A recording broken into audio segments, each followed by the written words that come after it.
Well, from time to time, we're fortunate enough to have Representative Roger Williams join us on the show to talk about what's going on in Washington. Thank you so much for being here. And very happy to have you here since it's quite a busy time for you right about now. Well, it is a busy time, and of course we're in between. We're out of the lame duck session, heading into the 115th Congress. Got a lot of things on our plate. We'll be back up January 2nd to get going. Okay, we're going to talk about that too in just a minute. But first off, just the transition in general leading up to the inauguration. There's so many events in the city surrounding that, but also just the process of President-elect Trump putting his team together as you watch and are kind of briefed on that. What are your impressions overall? Well, I think he's doing a great job. I think his picks are really good. He's taking a business approach. I'm a businessman. He's looking at it as a business, getting the right people, even though they didn't maybe support him. If they're the right ones, he's willing to talk to them or even appoint them. So I think he's doing it right. He said drain the swamp, and I think he's doing a pretty good job of that. That is interesting, like you said, that even within the Republican Party, obviously he did not enjoy the support that a traditional Republican or Democratic candidate would have from their party. So when he did vet and discuss positions with people, there is some of that having to kind of not cross the aisle, but cross lines. Well, exactly. And you know, you go back in history, Abraham Lincoln, you know, got his enemies around him, and it worked out pretty good. And these aren't enemies. These are people who might have had a different philosophy, but he's very comfortable within his skin. He knows what he wants to do, and I think he's doing it the right way. He's going to have a very, very strong cabinet. As that goes on, again, the events around the inauguration, tell us about the event you're working on.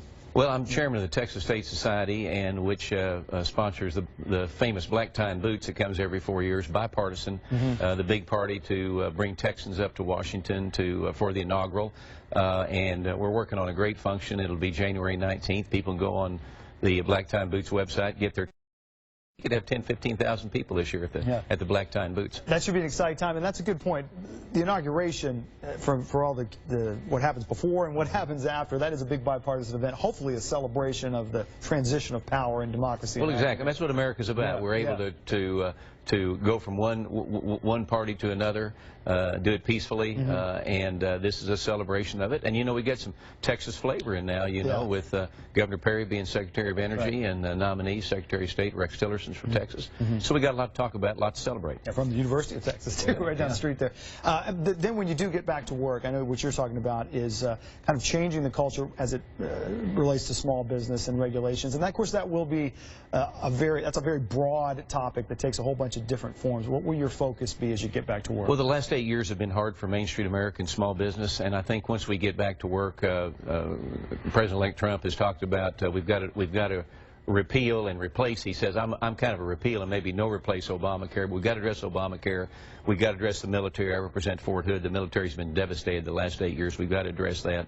And we want to talk about the Dodd-Frank legislation that has hampered community banks and frankly, small business. So I think, and couple that with tax reform, cutting taxes, create more taxpayers, more opportunity to hire people, more opportunity to grow and realize the American dream is what this is going to be all about. It'll be a very, very busy 200 days. And one thing that was interesting to you, like we just said, the people on the broad range of spectrum ideas of should we replace things or just get rid of it altogether, or what things should be touched or what things shouldn't be. But you were saying that one thing you were clear on is action needs to happen. The debates will happen, but action needs to happen. Look, the American people spoke. They want action. Exactly right. And now that we have all three branches, Republicans, we've got to respond. And I'm concerned that we take too much time in getting things done.